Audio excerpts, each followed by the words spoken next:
Sa ibang balita, patay ang isang lalaki matapos mabaril ng kanyang tiyuhin sa Iloilo. Ang tiyuhin, patay rin. Sasaksak naman ng kapatid ng biktima.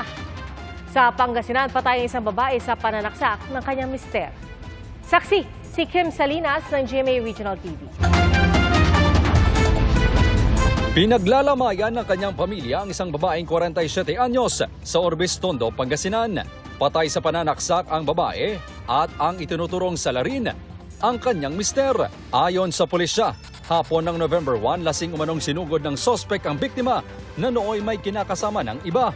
After ng inuman, napagdesisyonan nitong suspect natin na kanyang dalawin itong kanyang asawa at iuwi na sa kanyang bahay.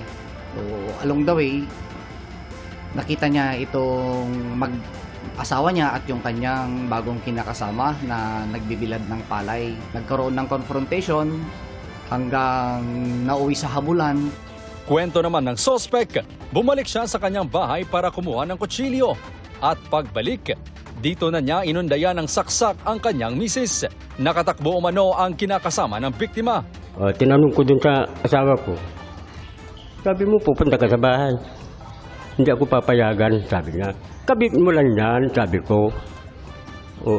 Tinira ko yung asawa ko.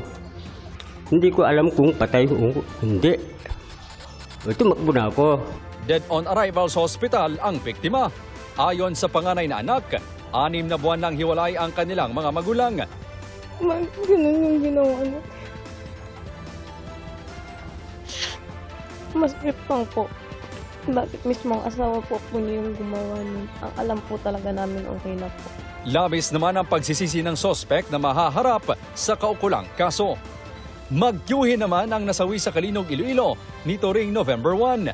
Ayon sa pulisya, habang pauwi mula sa sementeryo, nagkasalubong umano sina alias Istoy at grupo ng pamangkin nitong si alias JR. Kasama noon ni alias JR ang kuyang si alias Alan at kaibigang si alias Eugene. Ay kinabuhay sila walang ilalagyan. Tungod puro hubog, kaya nga grupo kaya mga hubog.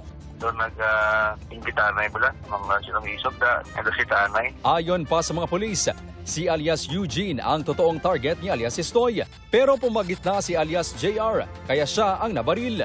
Gumanti naman si alias Alan na sinaksak umano ni Istoy. Patay sina JR at Istoy. Sugatan si alias Eugene na nagtamo ng sugat sa kamay dahil sa tama ng bala. Pinaghahanap si alias Alan. Para sa GMA Integrated News, ako si Kim Salinas ng GMA Regional TV, ang inyong saksi.